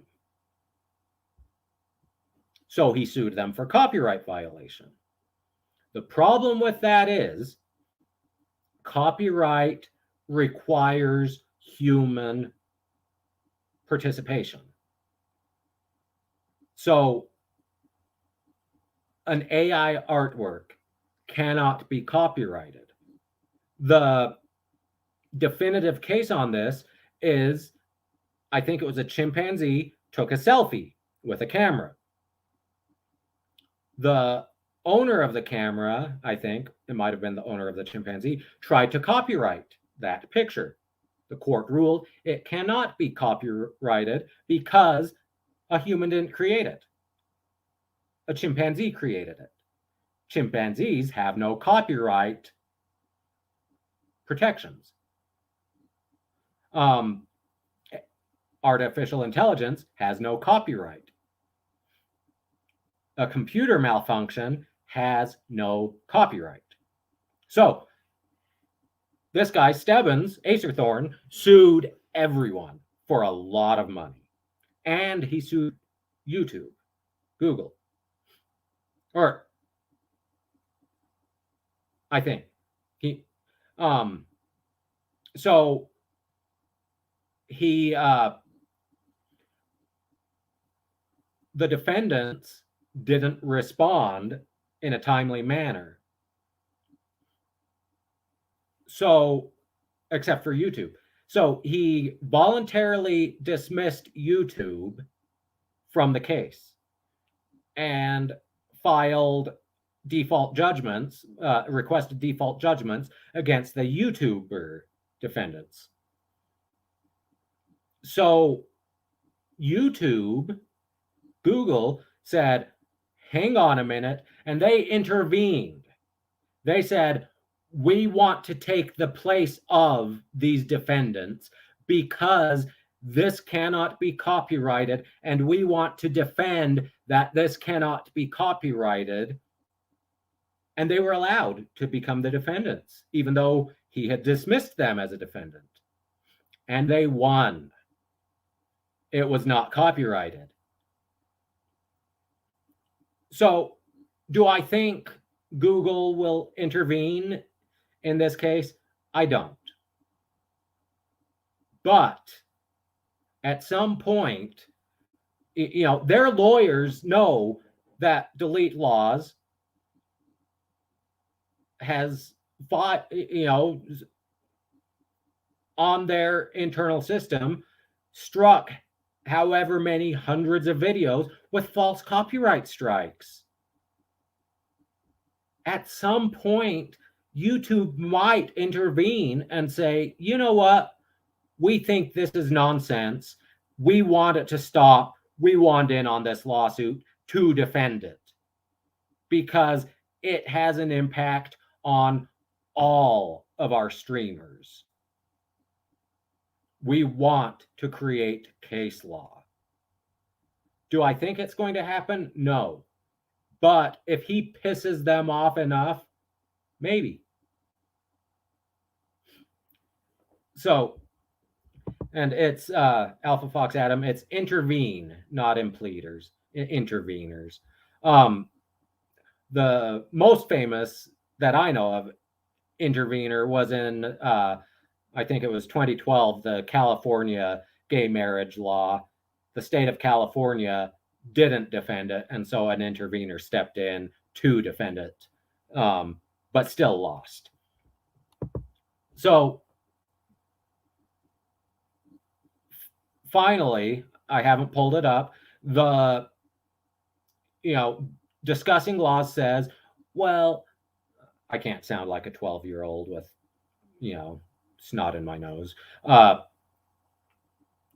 He says fair use hasn't been decided. It has.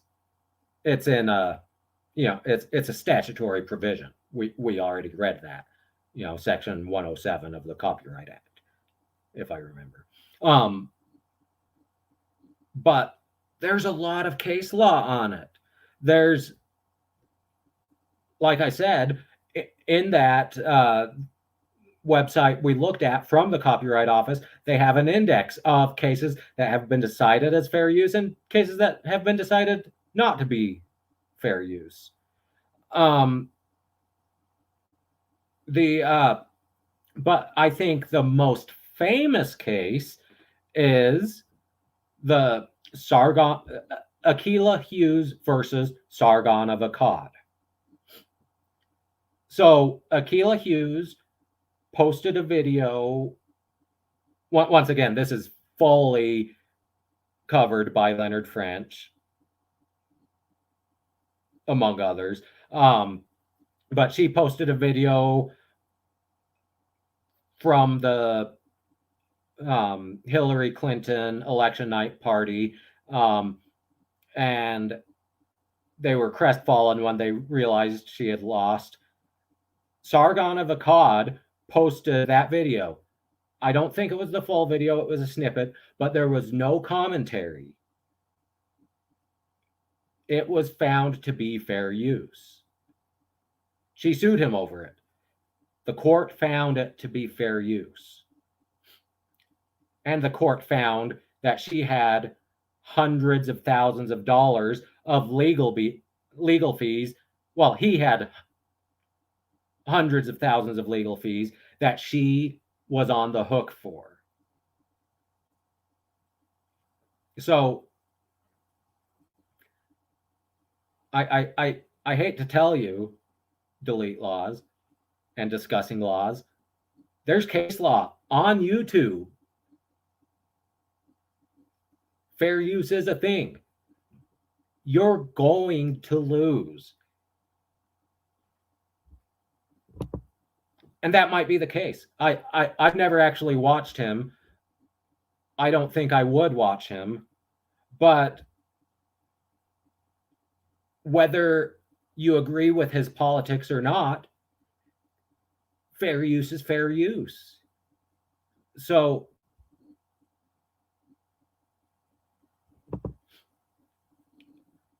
and this happened several years after my 1L property class, so needless to say, we couldn't discuss it. In fact, I don't think we discussed fair use at all. So where does that leave us? I don't know what the court's going to rule. Part of the why I don't know is because he keeps trying to be cute. He keeps trying to say, well, I wasn't arguing that, I was arguing this, but now I'm arguing this again. And so if I'm Benjamin Wish, what do I do? Number one, my next motion is to dismiss the original complaint with prejudice for failure to prosecute. And I move for a 12b6 motion to dismiss for failure to state a claim upon which relief can be granted on the amended complaint. I didn't search very long, but I don't actually know what a court does when you change every single cause of action from your original complaint to your amended complaint. Because who does that? Yet some people add causes of action, or they realize, oh, this cause of action is more appropriate under the set of facts. So, like, let's say Shilly sued for libel and then realized, oh no, this is slander. And so he amends his complaint to slander instead of libel. That's still essentially the same cause of action. But to say this is a defamation case, oh no, just kidding, it's copyright. But no, you can't force me to sue for copyright. It's really defamation again. That's playing games. So who knows what the court's going to do? I don't think the court's going to look at it favorably, though. And finally, if I'm Benjamin Wish, how many times have we heard Delete Lawz in his videos? I haven't actually heard it recently, but how many times have you heard him say, due process of law? Part of due process is knowing what you're defending yourself against. If he keeps changing his cause of action, if he keeps saying, no, just kidding, I really want to sue under this, I bring a due process claim in my motion to dismiss. I say, Your Honor, how can we possibly be expected to defend this case if we don't know what we're defending? This is a due process violation. So,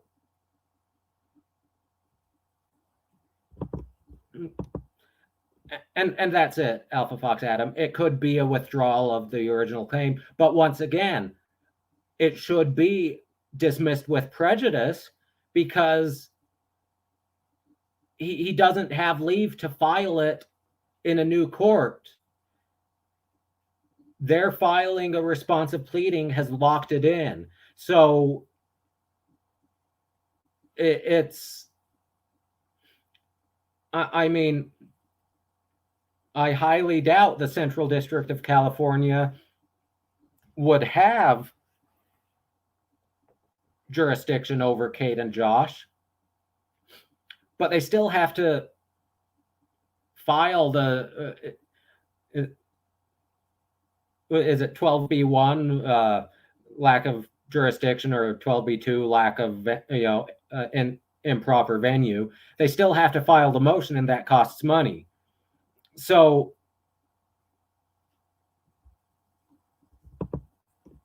and that's it. The problem is, even if the Massachusetts District Court deems him a vexatious litigant, that doesn't mean he's a vexatious litigant in the Central District of California, or I don't know what district of Texas Dallas is in for Team Skeptic, or it's just, and that's it.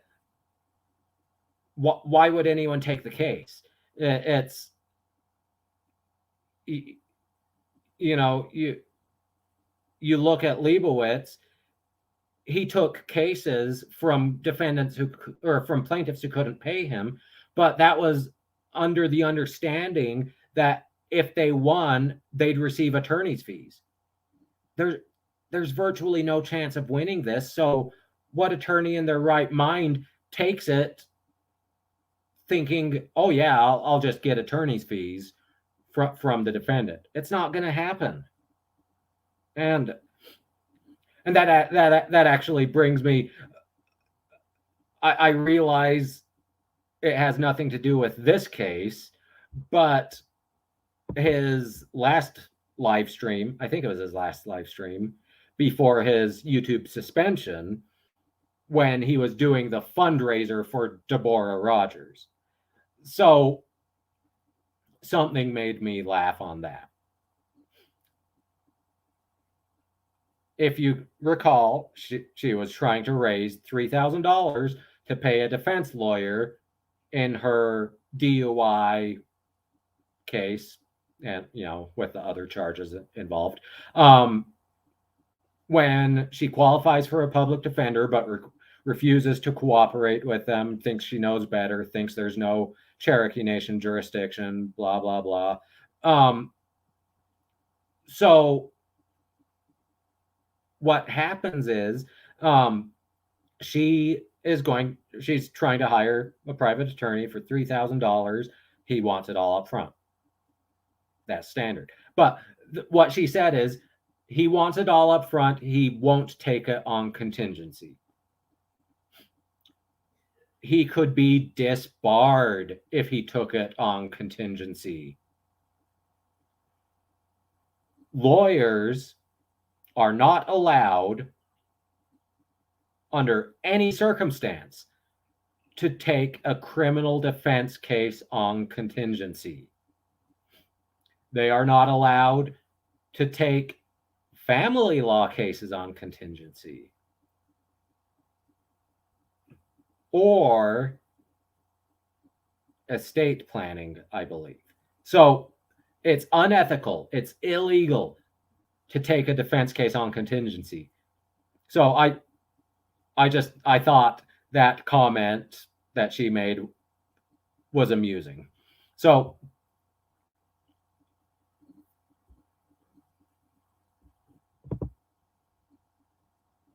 I'm not a fan of Deborah Rogers. But and then the last thing I said I'd come back to. So his request. No, I closed it. His request for more time because he thought the time had been told, even though he says, my understanding is that it wasn't told, which would mean he knew it was running. So he wants more time to file his answer to the counterclaims. The judge is under no obligation to. And in fact, his pleading, asking for it, is ridiculous. There's no place where it was indicated that the judge was even thinking of stopping the time, of tolling it. But the judge did grant Kate and Josh extra time to find an attorney. So in the interest of fairness, she might grant him a little extra time. Maybe. But the difference is, Kate said, I have been diligently looking for an attorney. It takes time to find the right attorney to take your case, even to find one willing to take your case. And what's more is, Kate did not choose to sue. He did. He brought the case. He yanked her into court. So once she was served, she was diligent in trying to find an attorney, but it took time. He, on the other hand, chose to be in court. He knew if he sued, there was a chance of counterclaims. And there's nothing in the rules that tolls the time to respond to the counterclaims. There was no indication that the court was tolling it. And the court denied his motion to correct the record. The court said, no, you're stuck with us. And so at worst, his misunderstanding should have only lasted 2 days. So the difference is, Kate was diligent and Josh was diligent. In the case of Delete Lawz, he admits, well, I wasn't diligent in responding and doing my answer because I just thought I didn't have to. That's not an excuse. It's ridiculous. So the judge is under no obligation. I could see her giving him a few days. I could see her giving her more time. She's definitely not going to give him until all his frivolous motions are done and then figure it out. But, you know, she may give him 2 days based on, this is when I denied the motion, therefore this is when you had noticed that nothing had changed. She might go 21 days from the time from her last docket entry when she said the parties are reminded that an answer is due in 21 days, therefore you should probably get a move on. She might give him 21 days from there. She may give him 21 days from yesterday when he filed this. I doubt it. But since he's pro se, and because she gave Kate an extension, which was warranted, although, you know, he still tries to claim it wasn't warranted and that it was all a game, and yeah. So I could see the judge doing any of those. I don't know what she'll decide. And once again, if I were Benjamin Wish or Josh Garrett, I'm filing, you know, a motion to dismiss the original claim with prejudice for failure to prosecute. I'm filing a 12B6 on the copyright claim. I'm asking for sanctions and fees because he filed the copyright claim without a registered copyright. And I'm filing for all attorney's fees because he's been playing games the whole time, and they have evidence that on video that it was his intent to play games. So with that, it's 40 minutes until Kate goes live. So I'm going to leave you guys here and go and get something to eat.